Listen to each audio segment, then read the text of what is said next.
Avant de rentrer dans la phase de témoignage des industriels, eh bien on va parler du lean dans tous ses états, ou comment comprendre les différentes facettes et démystifier le lean. Et pour cela, eh bien, on accueille Jérôme Badiou, ECAM01, expert lean chez Corrège. Je vais vous introduire un petit peu cette présentation qui sort un peu du cadre des témoignages.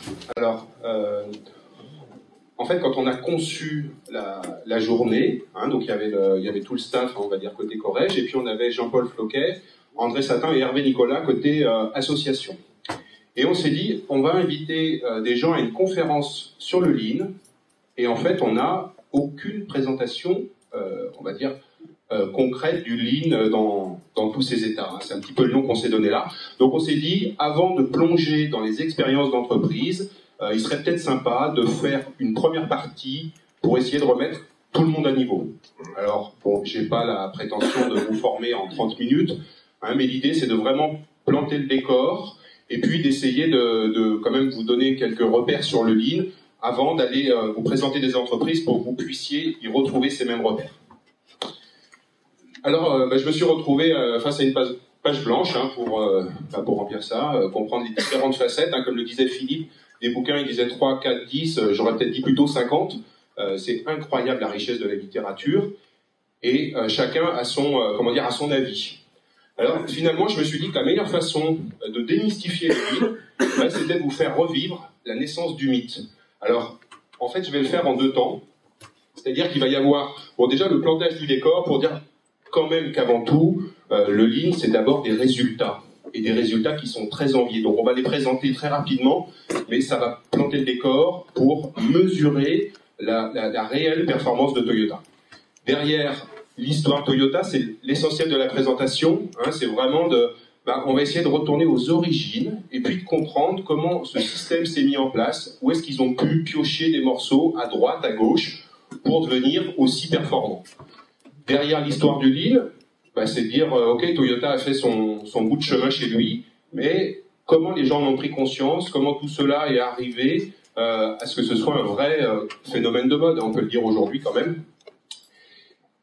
Alors comme cette présentation n'a pas d'échange, c'est-à-dire qu'à chaque fois il y a 30 minutes d'intervention, 15 minutes de réponse, là il n'y a pas de questions-réponses à la fin. Donc vous pouvez noter les questions pour la table ronde, et j'ai quand même mis une slide sur les questions les plus fréquentes sur le lean, juste pour, on va dire, continuer à planter le décor. Et derrière, une brève conclusion. Alors, les résultats. Alors globalement, ça c'est le livre dont on parlait de M. Womack.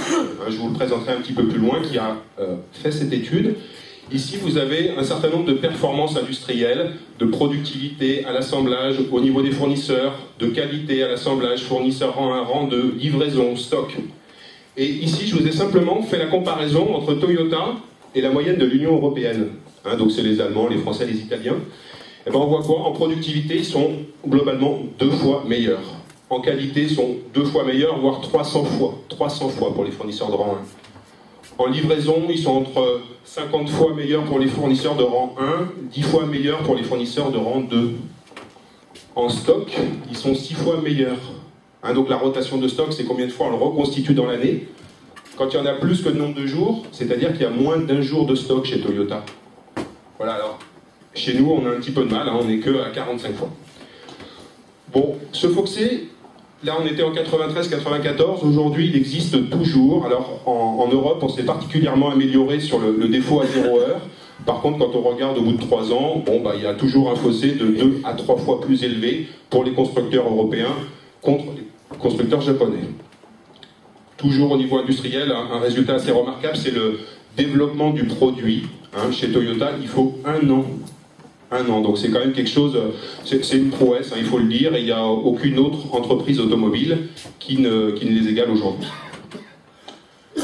Si on regarde le qualitatif, c'est pareil, on peut regarder toutes les enquêtes de qualité, Toyota est systématiquement en tête. Alors bon, il n'y a pas que Toyota non plus, mais un exemple, la marque Lexus qui a été, on va dire, créée il y a une vingtaine d'années, sur les 20 enquêtes, ils sont arrivés 15 fois premiers. Et notamment la première année où Toyota a sorti une Lexus, ils étaient numéro 1. Voilà.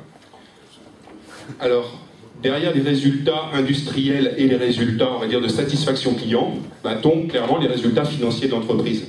Donc ceux-là, c'est ceux qui mettent tout le monde d'accord, et c'est ceux-là que souvent les entreprises cherchent à reproduire quand on parle de compétitivité. Alors, si on se situe en 2003, Toyota, à lui tout seul, en bénéfice net, fait mieux que l'industrie automobile américaine, où on peut réunir General Motors, Ford et Chrysler. Ils font mieux en capitalisation boursière à eux tout seuls. Et en retour sur investissement, par rapport au secteur automobile mondial, ils sont 8 fois meilleurs, en moyenne. Si on regarde un peu plus récemment, en 2006, ils ont une taille très comparable à General Motors, puisqu'ils ont en gros 300 000 employés chacun, ils vendent à peu près 9 millions de véhicules chacun, et Toyota gagne 6 fois plus. C'est le résultat. 2011-2012, où en est Toyota, c'est difficile d'obtenir des chiffres comme ça tous les ans, pour être honnête. Ils ont eu un petit souci là, avec le tsunami, évidemment, et on voit qu'ils ont retrouvé un niveau de production normal dès l'été 2011. C'est-à-dire qu'ils ont mis 3 mois. 3 mois après la catastrophe, ils étaient revenus au nominal. En 2012, ils reviennent à ce niveau de numéro 1 mondial, encore. Et ils ont, a priori, communiquent sur un premier semestre 2012 historique. Ils n'ont jamais autant vendu de voitures, ni dans le monde, ni au Japon. Voilà.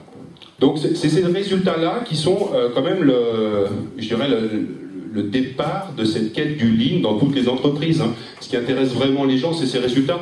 Alors, on verra, c'est pas forcément l'argent pour l'argent, mais c'est, on va dire, une condition de survie. Alors, l'histoire de Toyota.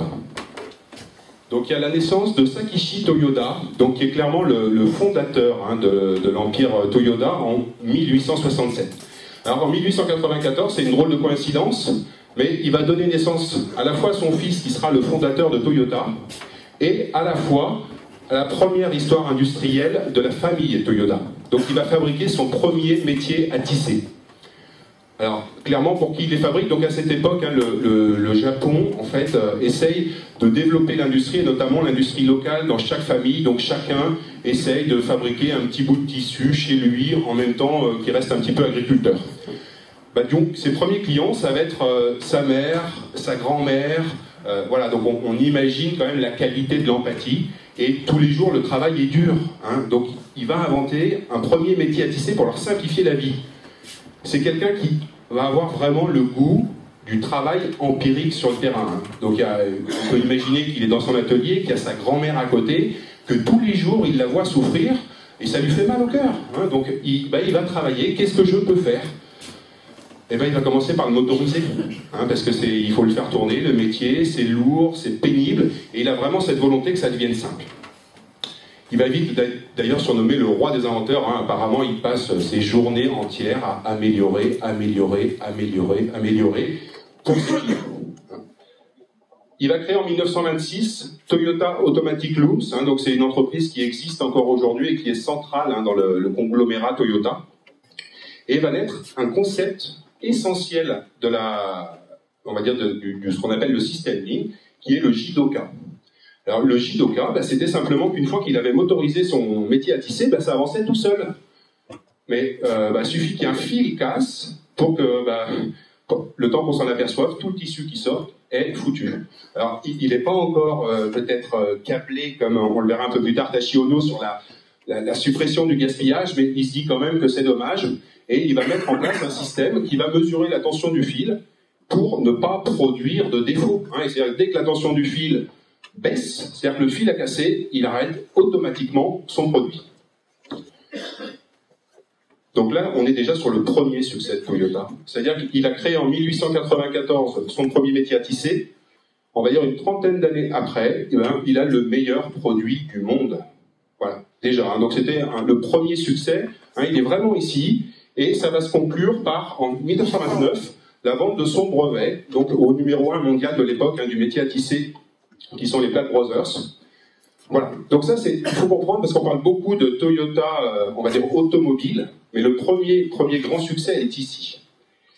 Et quand on le regarde, en fait, j'ai découvert quelque chose en préparant cette conférence, c'est que M. Sakichi Toyoda, en fait, avait un livre fétiche.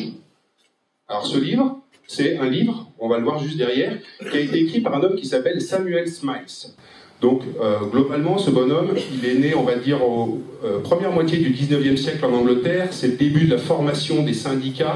C'est quelqu'un qui est vraiment humaniste, qui est progressiste. Il va être dans les mouvements du chartisme. Hein. Il va vraiment lutter pour le droit de vote pour les ouvriers, le droit de vote pour les femmes, l'amélioration de leurs conditions. Et puis, il va un jour se désintéresser un peu de la voie politique et il va prendre le parti de l'exemple. Et il va écrire un livre dans lequel il va retracer des centaines et des centaines de portraits de gens qui ont réussi et qui sont devenus célèbres, alors comme James Watt. Alors, je ne vais pas tous vous les citer parce qu'ils sont vraiment très nombreux. J'ai essayé derrière dans la slide juste de vous sortir, on va dire, les thèmes récurrents de ce livre qui ont inspiré Sakichi Toyoda. Alors, pour bien comprendre, je ne sais pas si c'est le mythe, mais la petite histoire raconte qu'il n'a jamais quitté ce livre. Au point que dans le musée de Toyoda City, on l'a mis, dans le musée, il y a le livre qui était sur sa table de chevet tous les jours. Alors vous allez être peut-être un peu déconcerté par le contenu, mais je vais vous laisser le découvrir. Alors qu'est-ce qu'il dit cet homme philanthrope qui veut offrir à l'humanité des moyens de s'extraire de sa condition de progresser? Alors il va parler de noblesse de caractère, qui est le bien des plus précieux. Il va parler de l'honnêteté du caractère qui crée la confiance. Il croit beaucoup dans le moral, qu'il voit comme étant un facteur démultiplicateur de l'effort bien au-delà du physique. Voilà, il parle de travail productif qui sort d'un cœur joyeux, concrètement. Donc c'est très humaniste tout le long. Voilà, il se plaint des désavantages de la classe ouvrière, qu'on ne fait que travailler physiquement et dont on n'utilise pas les facultés morales et intellectuelles. Il va parler de bienveillance, de relations sociales, de trouver du plaisir et du profit ensemble. Il va aussi inculquer certainement à Sakichi Toyoda une espèce de, on va dire, de responsabilité sociale. Voilà, de prendre conscience qu'on est tous un maillon d'une chaîne, on va dire, humaine, dans laquelle tous nos actes ont des conséquences. Sur l'éducation, ils vont beaucoup, donc ils résument l'éducation comme ça en disant « l'éducation, ce n'est que de l'exemple ». Et donc la meilleure façon de donner le bon exemple, c'est de s'améliorer soi-même chaque jour. Bon, alors on peut y consacrer un quart d'heure par jour, il le préconise. Voilà, il va vous parler d'attention, d'application sur le terrain. Donc Sakichi Toyoda, qui passe son temps à améliorer son métier à tisser, il a un maître ici qui lui dit que c'est bien là qu'il faut y aller. Il faut travailler avec exactitude, méthode, ponctualité, promptitude. Voilà. Donc pour ceux qui connaissent le lean, vous voyez qu'il y a quand même pas mal d'éléments déjà qui peuvent se retrouver. La discipline la plus précieuse dont on pourrait faire lien avec ce qu'on appelle le quotient émotionnel, c'est-à-dire d'accepter de se priver aujourd'hui de petits profits, de petits plaisirs, pour viser des buts peut-être plus nobles, plus lointains. Et puis en clin d'œil, pour les amateurs du lean, la petite phrase du 5S, une place pour chaque chose et chaque chose à sa place, eh bien c'est Samuel Smiles qui l'a proposé. Voilà. Donc je l'ai mis parce que j'ai été moi-même assez choqué quand j'ai lu ce livre, de me rendre compte de comment il transpirait quelque part la philosophie de Toyoda. Alors forcément, quand on lit ça tous les matins, un jour on se lève, et puis à son fils on lui dit écoute mon gars, il va falloir que tu entreprennes quelque chose. Moi j'ai fait des métiers à tisser toute ma vie, j'ai simplifié le travail de notre grand-mère, de ton arrière-grand-mère, donc à toi, et toi tu vas construire un projet pour le bienfait de la société. Voilà, c'est clair, c'est pas pour faire de l'argent, il n'est pas là pour ça, il est là parce qu'il est responsable et qu'il doit apporter quelque chose. Bon, le métier à tisser, il a déjà vendu le brevet, c'est pas un truc d'avenir pour eux, et il croit beaucoup en l'automobile, Kiichiro aime l'automobile, donc son grand projet, ce sera l'automobile. Donc ça va commencer par un département qui sera dans la société des métiers à tisser, et puis très rapidement la création de TLC avec la commercialisation, juste après la création de la première automobile. Alors c'est pareil, c'est étonnant de voir, mais Toyota a pompé, alors vraiment à 100%, au sigle près, c'est une copie conforme de la Chrysler Airflow. Voilà, donc c'est la première voiture qu'ils vont vendre, grosso modo 1 millier d'exemplaires. En 1937, ils vont copier encore autre chose. Donc ils ont pris la philosophie de Samuel Smiles, ils ont pris la voiture des Américains. Maintenant, les Américains ils vont encore leur prendre autre chose, qui est le système d'approvisionnement des magasins.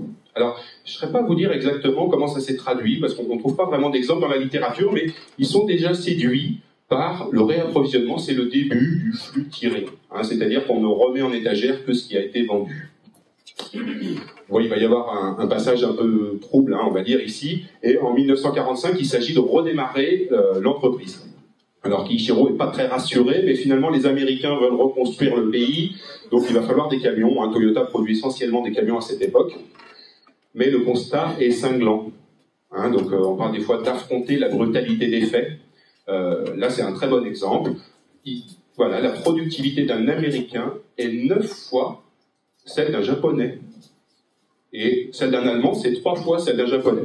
Donc, conclusion de Kiichiro, c'est soit très rapidement on résout le problème, soit il n'y aura pas d'industrie automobile au Japon. Alors, là, il faut un gars qui a envie de relever un défi. Il s'appelle Tashi Ono. Alors, Tashi Ono, c'est un ingénieur qui travaille avec son père Sakichi à la fabrication des métiers. Et puis, depuis quelque temps, il est arrivé dans l'entreprise, il entend ça et il dit « Mais qu'est-ce que c'est cette histoire ? Un Américain qui fait 9 fois notre boulot, il comprend pas. Hein. Donc, lui, il va partir d'un raisonnement de départ qui est très simple. Il va dire, ils font pas 10 fois le boulot physiquement. Hein. Il sait pas, bon, ils sont peut-être un peu plus costauds que les Japonais, mais c'est pas là que se passe le sujet. Hein. Donc, il suffit d'éliminer des gaspillages. C'est forcément qu'on fait plein de trucs qui servent à rien. Hein, puisqu'ils sont pas magiciens, les Américains. Donc, tout simplement. Hein, donc, ça, c'est ce qu'il explique dans son livre. Il dit, moi, je suis parti de ce parti de dire, voilà, on doit avoir plein de sources potentielles de gains. Et il est très confiant hein, dans son raisonnement, et il va accepter de relever le défi. Il va dire à Kiichiro, ok, on y va. Alors, bien sûr, il va repartir de l'idée de Ford, hein, donc encore une fois, on va pomper un peu les systèmes. Ford, c'est le premier, il a réduit de 90% les tâches de montage en mettant la ligne d'assemblage en flux. Donc là, nous, il dit, tiens, 90%, ça tombe bien, c'est exactement ce que je cherche. Hein. Donc, l'idée lui plaît. Mais il part quand même sur une situation plus compliquée. Hein, Toyota, la phrase est célèbre, on peut choisir la couleur de la voiture pourvu qu'elle soit noire. Bon, il n'y a qu'un seul modèle pour tout le monde. Dans le marché japonais, c'est pas du tout ça. Ils ont un petit marché. Alors heureusement encore à l'époque, le marché est protégé, hein, sinon il serait peut-être fait crotter tout cru. Et le système de production de masse ne peut pas s'appliquer en l'état. Hein, eux, ils vendent des milliers de voitures, là où Ford en vend des millions. Alors, ok, il ne va pas se dégonfler, puis il va se dire, ok, alors on va faire du flux, nous, mais on va faire du flux sur quelques milliers de pièces, et pas des millions de pièces. Et donc, il va travailler 2 axes majeurs. Hein. Un axe de miniaturisation de ses machines, parce qu'il va falloir, lui, il va vouloir faire le flux du début à la fin, hein, pas que sur la ligne d'assemblage. Et donc, il va vouloir mettre, on va dire, la découpe, la scie, la presse, la perceuse, il va vouloir enfiler toutes les étapes les unes derrière les autres. Les machines sont grosses, donc il veut des petites machines, mais un plus simple. Et puis derrière, des changements d'outils rapides, parce que finalement, si on change d'outil de façon, on va dire, instantanée, on peut, avec plusieurs milliers de pièces, se mettre dans la même logique que Ford avec son million de pièces. Alors en 1948, il va donner l'occasion à Tashi Ono de faire un premier essai. Hein. Il est nommé directeur de la fabrication des moteurs, donc il va vraiment s'en donner à cœur joie, donc probablement que le travail va être productif. Donc des machines miniaturisées, donc il est déjà en cellule en U, des souches. Donc les machines miniaturisées, hein, c'est un flux, je fais plus de transfert. Hein, donc il va chasser tous ces gaspillages pour la productivité. Des changements d'outils rapides, donc on fait des petites séries sans trop perdre de temps. La mise en place du Jidoka, hein, qu'ils importent de la société qui fabrique les métiers. Hein, donc on arrête tout de suite les machines en premier défaut. Tant qu'à faire, c'est pas la peine de produire de mauvaises pièces. Hein. Et puis, surtout, alors ça, quand vous lisez les mémoires de Tashi Ono, c'est quelque chose qui compte beaucoup pour lui parce qu'il veut faire beaucoup de productivité. Et en fait, dans le métier à tisser au début, comment on faisait pour ne pas produire de mauvais tissus? En fait, on passait sa journée à le regarder. Hein, parce que bien sûr, il s'était aperçu quand un fil cassait et que la journée avait produit du tissu foutu, on avait et du tissu foutu et toutes les bobines de matières premières qui étaient perdues. Hein, donc on le surveillait. Et là, il n'y a plus besoin de surveiller. Donc s'il n'a plus besoin de surveiller que la machine s'arrête toute seule et qu'il y a un petit pimpon qui nous dit qu'elle a un problème, on peut vite en mettre 3 ou 4 en face de chaque opérateur. Donc là, il va enlever les 3/4 des opérateurs sur l'usinage. Et puis il va très vite se parler beaucoup de problèmes de régulation, de la vitesse, et il va s'apercevoir qu'il peut faire bouger son nombre d'opérateurs. Alors là, il y a un point important, on parlait de questions sociales, il y voit une très grande force, c'est qu'aux États-Unis, il y a des syndicats très puissants qui font qu'un gars qui est sur une fraiseuse, il ne va pas aller sur un tour. Et lui, il se dit, nous, on n'a pas ça au Japon, donc on va y arriver. Alors, bon, il a plein de difficultés, c'est pas facile, il va pas pouvoir tout mettre en flux. Hein. Pour ceux qui ont fait des expériences, c'est difficile. Mais quand il ne pourra pas mettre en flux, eh ben, il va utiliser le Kanban pour tirer le flux. Hein. Il est hors de question de mettre des montagnes de stock entre chaque machine pour lui. Hein. Donc c'est soit on met en flux, soit on tire le flux. Bon, l'implantation, il faut le dire, elle est très difficile, il n'y arrive pas franchement, il a un peu tout le monde contre lui, à commencer par l'encadrement. Alors, qui dit ne pas apprécier le système contraignant, il suppose aussi que ça pose des problèmes dans le rôle de l'encadrant, dans sa hiérarchie. Hein, c'est des choses qu'on retrouve tous les jours, aujourd'hui encore dans les entreprises. Et puis les opérateurs n'apprécient pas cette organisation parce qu'on a la fierté du métier. Moi je suis tourneur, moi je suis fraiseur, moi je suis usineur, voilà. Donc c'est très difficile et il va, je pense, s'inspirer de la philosophie Sakichi. Il va faire œuvre de détermination et de beaucoup de patience et de bienveillance pour prêcher. Alors, arrive 1950, donc on est 5 ans après le défi à relever, et le défi n'est pas relevé, hein, il faut le dire, l'entreprise est au bord de la faillite. Hein, ils ont un endettement qui est 8 fois les capitaux propres. Hein, donc on n'est pas loin de la cessation de paiement. Là on est dans la politique anti-inflationniste, hein, parce qu'ils ont relancé la construction du pays, et les Américains décident de monter les taux un peu brusquement pour calmer le jeu, et les commandes s'effondrent. Donc Ishiro, qui est le patron, ne veut pas licencier et il demande aux opérateurs de bien vouloir partir. Bon, bien sûr, il va montrer l'exemple. Hein, donc il a quand même été élevé par Sakichi, qui lit Samuel tous les matins. Il n'est pas question de demander à ces gens de perdre leur travail. Et puis nous, non, rien, tout va bien. Non, moi le premier, j'y suis pas pour grand-chose, hein, de la politique anti-inflationniste, mais je suis dans le même bateau et je vais vous montrer l'exemple. Pour les 2 tiers, ils vont faire un contrat qui est simple. Hein. Donc maintenant, on va partir sur des emplois garantis à vie, avec un partage des bénéfices. Par contre, en échange, hein, les méthodes de Taishi Ohno, c'est obligatoire. On est bien d'accord ? Voilà, hein, donc là, c'est très clair, on n'échappera pas à la mise en œuvre de ces méthodes. Pour ça, Taishi Ohno va être promu directeur général des moteurs, de la transmission, de l'assemblage. En 50-60, bon, le déploiement reste toujours très difficile, hein, c'est pas simple du tout. Bon voilà, hein, les ouvriers n'aiment pas du tout devenir polyvalents, n'aiment pas perdre leur métier, n'aiment pas passer leur temps à surveiller 3 ou 4 machines là où avant on en surveillait une. Ça reste difficile. En 1960, il y a quelqu'un qui déjà fait parler de lui depuis 10 ans au Japon, qui s'appelle Monsieur Deming. Et alors, Ohno est furieux hein, que Nissan ait remporté ce prix. Alors, pour une bonne raison, c'est que Nissan, hein, c'est vraiment l'ennemi à abattre pour Toyota. Pour la petite histoire, hein, les fournisseurs de Toyota avaient interdiction de travailler avec Nissan. Hein. Alors, ils ont l'esprit ouvert, ils montrent plein de choses, mais pas à Nissan. Hein. 1965, donc Ohno fait toujours preuve de détermination, et ça y est, il a gagné, c'est Toyota qui décroche le prix Deming.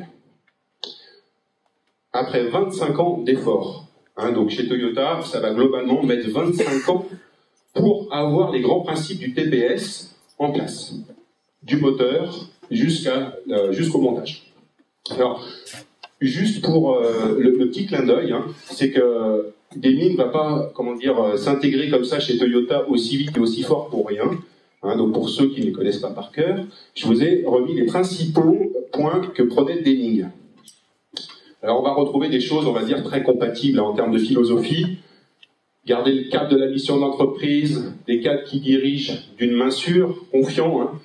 Supprimer les obstacles qui privent les ouvriers, agents de maîtrise, ingénieurs et cadres de leur droit à la fierté du travail. Faire disparaître la crainte pour travailler efficacement. Hein, donc on est vraiment dans la période où on renverse le management, hein, du contrôle, on va dire, à la participation. Mettre tout le personnel à l'œuvre pour accomplir la transformation. Une direction ayant pour but d'aider les personnes à mieux remplir leur mission. Voilà, donc Taishi Ohno, il est imprégné de cette culture du terrain, d'être avec les opérateurs. Dire sa patience, c'est ça. Hein. Instaurer un programme énergique d'éducation. Hein, donc Samuel Smiles croyait beaucoup à l'éducation. Intégrer la qualité dès la conception, c'est déjà ce qu'ils font, notamment avec le Jidoka. Alors c'est à la fabrication, là, ils vont remonter un petit peu. Abattre les barrières entre les départements, améliorer les processus, et mettre fin à la pratique des achats à bas prix et cultiver des relations de long terme. Bon, Voilà, je pense que l'entreprise boit du petit lait avec les principes de Deming, donc ils vont vite les faire leur, et ils vont très vite remporter le prix Deming, qui a été institué en 1950 au Japon. Alors voilà, on se retrouve au début des années 70, donc là va se passer un vrai, c'est le point de bascule. Donc, alors pourquoi? Parce que déjà on est au point, donc on est au début des années 70, on a la philosophie humaniste et progressiste du père fondateur, on a les méthodes de l'ingénieur Ono qui va chasser chacun des gaspillages, et puis on a les principes de Deming qui vont sanctuariser l'amélioration continue et la qualité totale. Mais en 1970, alors c'est très rigolo, quand vous lisez le livre de Taishi Ono, alors, on a presque l'impression qu'il a envie de pleurer, parce que son système n'intéresse personne. Personne. Il le dit, il dit je ne trouve pas de gens avec qui discuter, avec qui échanger. Pourquoi? Tout simplement parce qu'en 1970, le système de production de masse Ford, c'est le Lean d'aujourd'hui, quoi. Je veux dire, c'est la règle, c'est le standard, c'est la référence. Voilà, donc tout le monde applique ce principe et on comprend pas bien ce qu'il veut, ce gars un peu bizarre, là, à mettre ses machines en flux, à faire des petits lots. Ça paraît pas du tout évident.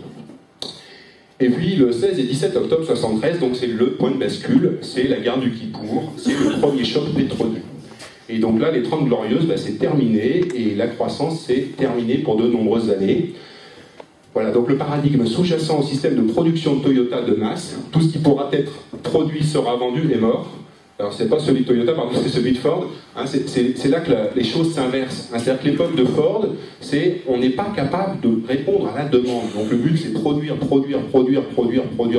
qu'on peut. De toute manière, tout ce que vous arriverez à produire, on arrivera à le vendre. En 1973, c'est fini. Maintenant, il s'agira de produire ce qu'on a réussi à vendre. Donc là, c'est vraiment la victoire pour Toyota, on va le voir derrière.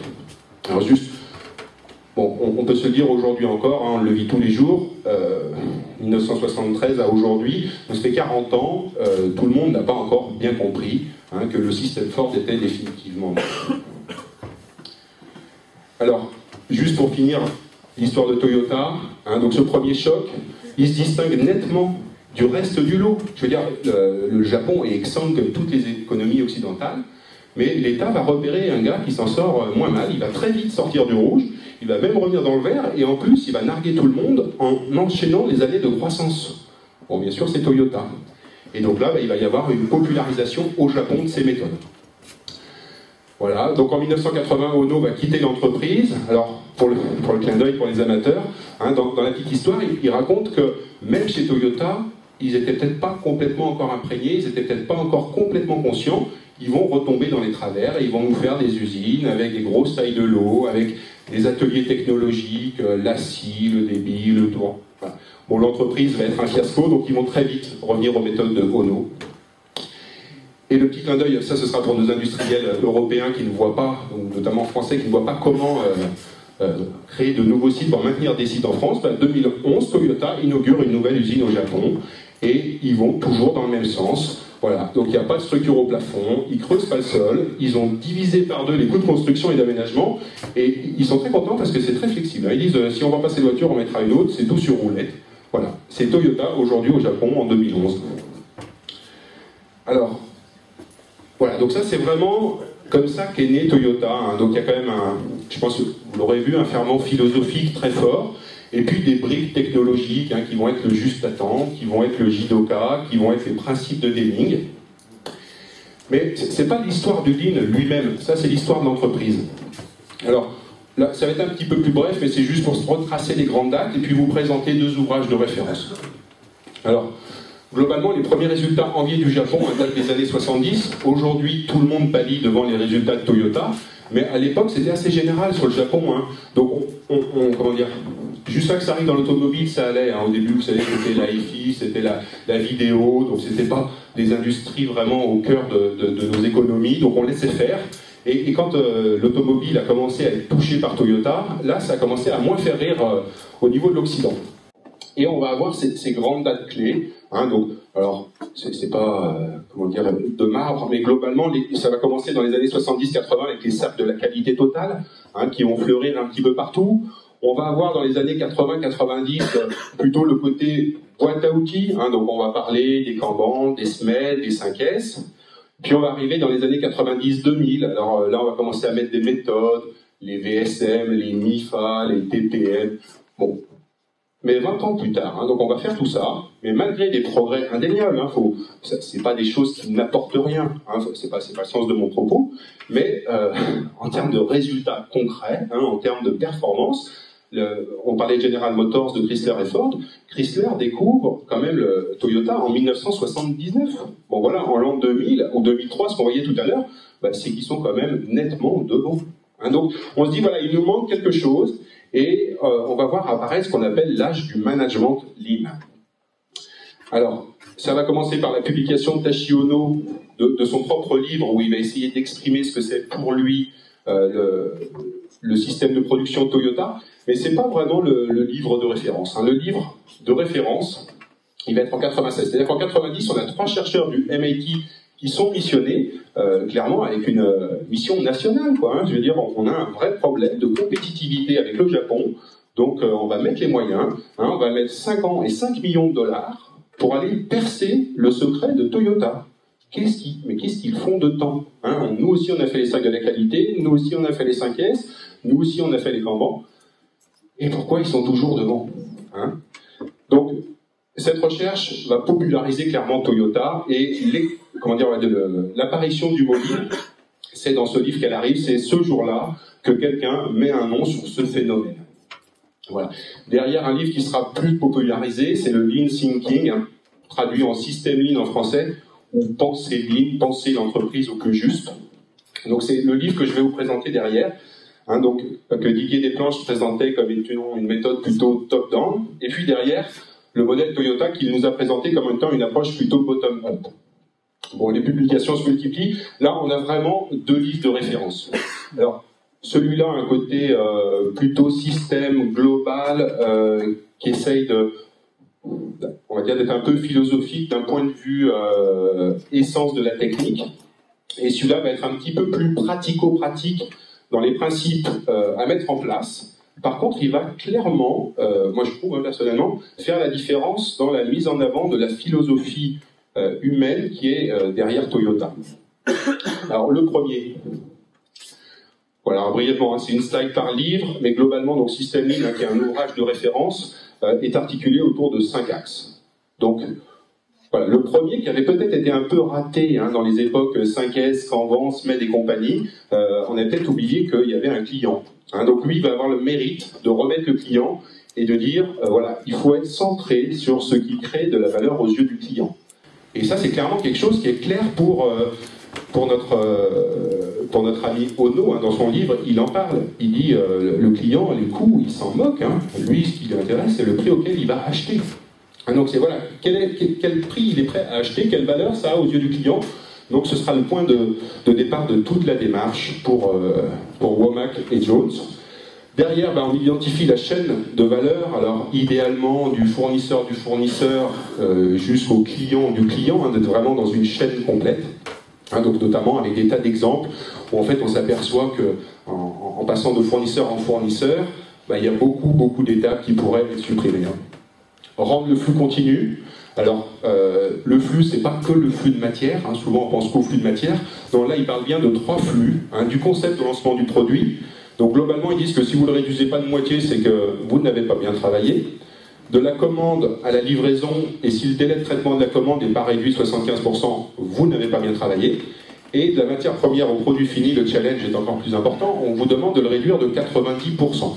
Voilà, ça c'est ce qui ressort de leurs études. Ensuite, on retrouve le principe de tirer le flux. Donc c'est vraiment le client. On n'est pas dans les systèmes MRP où on pousse, comme chez Ford, pousser, on vendra après. Non. Là, il est interdit de produire si on n'a pas vendu. Alors, vendu au client final, ou on va dire que le post-aval a consommé. On parle de consommation réelle, vraiment. Et puis derrière, ce qui va faire boucler le système, de viser la perfection, et la perfection dans sa compréhension, dans son identification, dans son flux, et dans la façon de tirer son flux. Voilà. Donc évidemment, pour ceux que ça intéresse, c'est un livre très intéressant. Derrière, le modèle Toyota. Alors le modèle Toyota, il est structuré, lui, sur 4 grandes parties. Donc le premier, ça commence par la philosophie. Donc moi je le trouve assez juste, ce premier principe, parce que quand on regarde ce que Sakichi a dit à Akihiro, il lui a dit « Je te demande de créer un projet pour le bienfait de la société ». Voilà, hein, donc clairement, voilà, un but commun au-delà du profit, je pense qu'on ne pouvait pas mieux cerner l'esprit de la fondation de cette entreprise. Et derrière, bien sûr, repartir de la valeur. Alors la valeur qui l'élargit, il n'y a pas que le client, hein, mais il y a bien l'ensemble de la société parce qu'on est une partie prenante. Donc c'est de la valeur aux yeux des clients, de la société, donc des fournisseurs, ou même le côté social qu'on a dans une ville, hein, clairement. Et puis de l'économie en général. Il faut toujours être redevable de tout ce que on va dire l'ensemble de l'économie nous a donné et nous a permis de faire. Les bons processus, voilà, alors des technologies fiables, du flux pièce à pièce, la culture de résolution immédiate de problèmes. Alors, ça va tout à fait avec le flux pièce à pièce. Hein. Ce que reprochaient les ouvriers à Ono, c'est que les machines qui s'enchaînent, hein, dès qu'il y en a une qui s'arrête, tout s'arrête. Hein. Alors que quand on est en atelier technologique, bah, c'est génial, on peut tous produire, il y en a un qui s'arrête, ça ne dérange personne. Hein. Donc là, évidemment, ça va de pair. Après, on retrouve encore un aspect très humain, hein, sur valoriser l'entreprise en développant vos employés, vos partenaires, une culture forte et stable de valeurs et de convictions partagées et appliquées. Alors, il ne dit pas comment, hein, mais il dit que c'est ça. Privilégier la promotion interne. Hein, on parle de philosophie, de responsable, professeur de la philosophie, de traiter les partenaires comme un prolongement de l'entreprise. Hein, on n'est pas dans la logique, je suis un gros donneur d'ordre qui impose son dictat. Et puis la résolution continue, d'aller sur le terrain, d'étudier toutes les options et de pratiquer la réflexion systématique. Bon, voilà globalement comment ces deux livres ont résumé le système Lean. Alors juste derrière, rapidement, je me suis dit que c'était sympa, c'était de mettre des témoignages de dirigeants de Toyota. Eux, comment ils en parlent, hein. Alors bon, le premier, Tachiono, j'étais quand même obligé, parce qu'à la fin de son livre, où il pleure que son truc intéresse personne, hein, il met quand même une phrase pour dire « Voilà ce que je voudrais que les gens comprennent hein. ». Donc si vous voulez lui faire plaisir, le TPS est un moyen de réduire les coûts. Hein, d'ailleurs, c'est assez intéressant de voir, aujourd'hui, je me suis procuré le PowerPoint de chez Peugeot. Donc Peugeot, c'est clairement celui du leaker, donc on ne parle pas forcément des coûts directement. Et puis celui de Toyota, à côté de Manitou, là, qui fait des chariots, c'est la première slide. Hein. On est là pour réduire les coûts. Hein, comme ça, c'est clair. C'était son problème de productivité, hein. Il a fait tout ça pour ça. Donc non par l'augmentation, par contre, de la productivité au travers de l'accroissement des quantités, hein, ce que faisait Ford, mais par l'innovation et les efforts des hommes, même en période de faible croissance. Hein, lui est vraiment conscient justement que 1973, c'est la consécration de Toyota avec la fin des 30 Glorieuses. Voilà, Fujisho, donc là c'est un des grands patrons de Toyota, lui voilà comment il le comprend. Hein. Il parle du principe essentiel de la contribution au bien-être de la société, et que leur activité fondée sur ce principe, ça a donné des valeurs, des convictions et des méthodes, mais il ne parle pas que de la méthode, hein, il a bien des valeurs et des convictions. Il souligne bien le fil des ans. Hein, tout à l'heure, on a parlé de 25 ans. 25 ans pour y arriver, sans parler de tout le backup. Hein. Voilà, hein, donc ça c'était leur vision. Voilà, on parle d'amélioration par l'action qui amène chacun à un niveau supérieur. Donc c'est un petit clin d'œil à Samuel Smiles, hein, c'est ce qu'il rêvait de faire dans son livre, c'était de donner envie à chacun, tous les jours, de s'améliorer par l'action sur le terrain.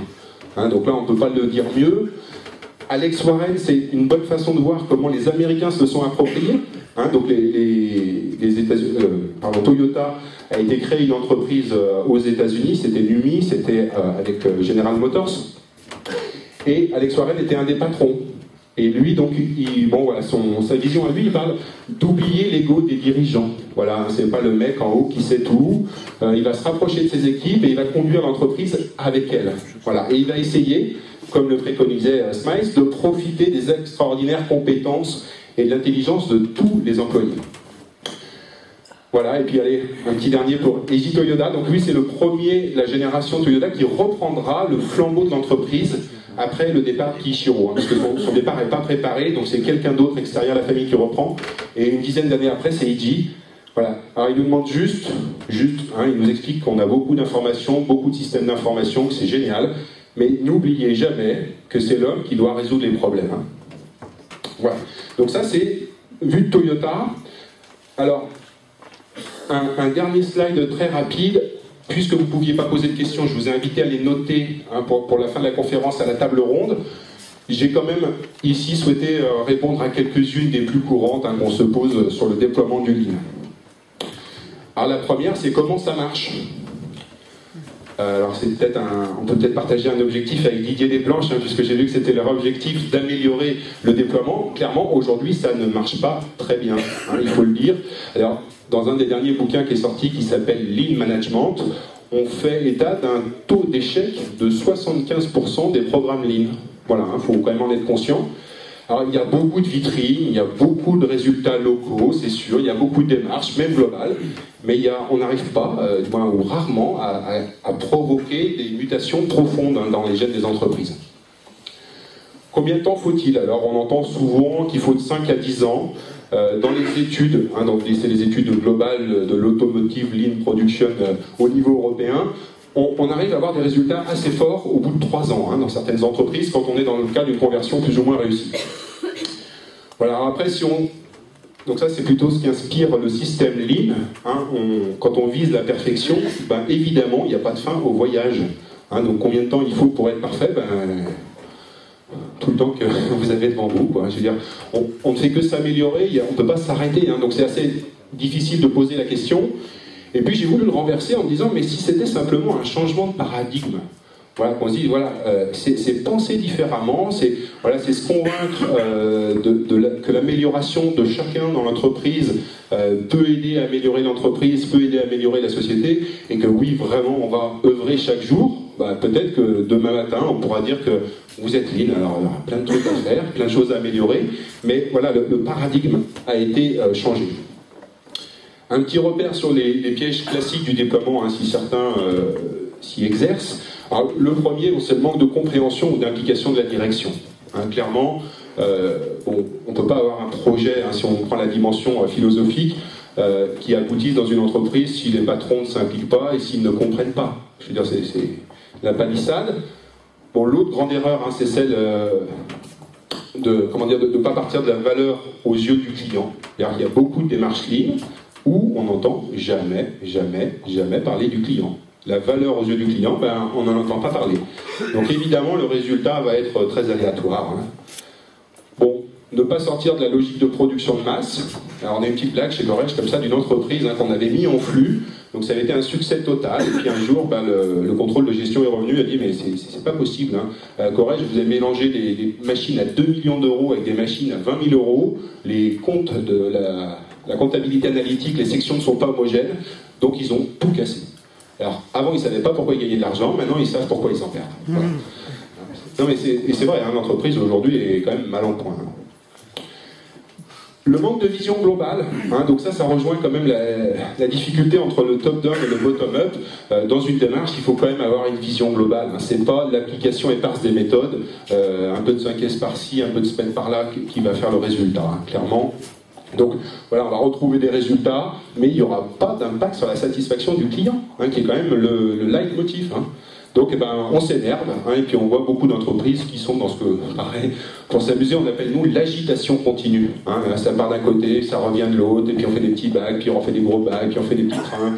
Bon voilà, on s'agite, mais on n'a pas de résultat. Voilà. Et puis bien entendu, les contradictions philosophiques. Alors ça, c'est un point essentiel. Comme on parle beaucoup de productivité, au final, on peut se retrouver avec trop d'opérateurs si on n'a pas plus de ventes. Donc ça, c'est des points qui sont vraiment anticipés. Et j'ai vu un cas, donc une des entreprises, je crois, qui a vraiment réussi ces mutations, qui s'appelle Porsche. Et quand eux, ils ont bu le bouillon avant de se sortir de leur marasme par le Lean. Et quand ils ont licencié, ils se sont engagés avec les syndicats en disant, voilà, ça c'est le dernier licenciement qu'on fera parce qu'on fait des progrès de productivité. Alors, on ne vous promet pas que les ventes ne vont pas s'effondrer. Il va peut-être y avoir une Porsche qui va voler dans un tunnel et on n'en vendra plus une. Là, on sera obligé.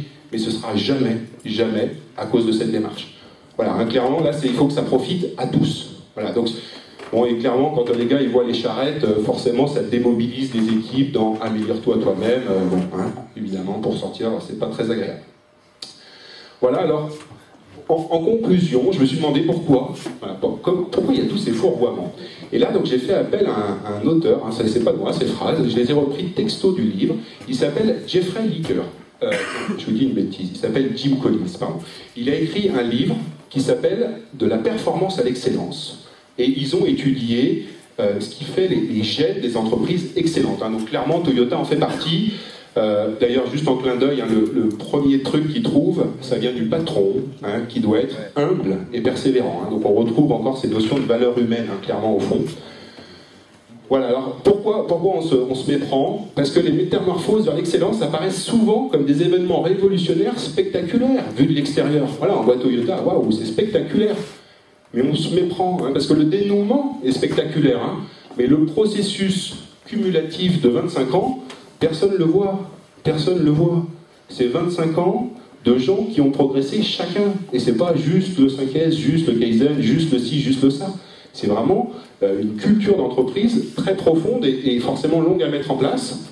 Et souvent, ce qu'on remarque dans les entreprises excellentes, hein, contrairement à toutes celles qui font des projets un petit peu de copie, c'est que ça ne s'est pas produit du jour au lendemain, il n'y a pas eu de projet grandiose. La plupart du temps, Taishi Ohno, il n'a pas lancé un projet Lean, hein, chez Toyota. Il n'a rien lancé du tout, il a persévéré chaque jour, avec en tête s'améliorer, s'améliorer, s'améliorer. Voilà. Hein. Donc voilà, je pense que ça, puisque c'est comme ça qu'on se revoit sur la plupart des entreprises excellentes, je pense que c'est relativement valable pour Toyota. Et en conclusion, je vais reprendre un peu le message de Philippe. Voilà. Il ne faut pas faire du lean, hein, en copiant-collant des méthodologies ou pire des pratiques, c'est relativement catastrophique. Hein. Et ne rigolons pas, hein, ça arrive à des niveaux très hauts. Je ne le citerai pas, mais il y a une entreprise américaine qui avait fait ça, hein, le patron il est arrivé, vous divisez la taille par deux de tous les fournisseurs. Hein. Bon, les coûts ont explosé, aucun gain de productivité, bon ok, on change. Voilà. Donc, c'est pas que les petites PME qui ne savent pas utiliser le 5S. Hein. Voilà. Par contre, il va falloir chercher à être un peu plus lean chaque jour. Hein, et j'ai bien mis le chaque jour parce que c'est vraiment un travail de tous les jours, en imprégnant ces hommes de la philosophie. Voilà. Faut bien dire qu'il n'y a pas de bonne réponse toute faite. Hein, tous ceux qui cherchent des remèdes tout faits, c'est presque la catastrophe annoncée.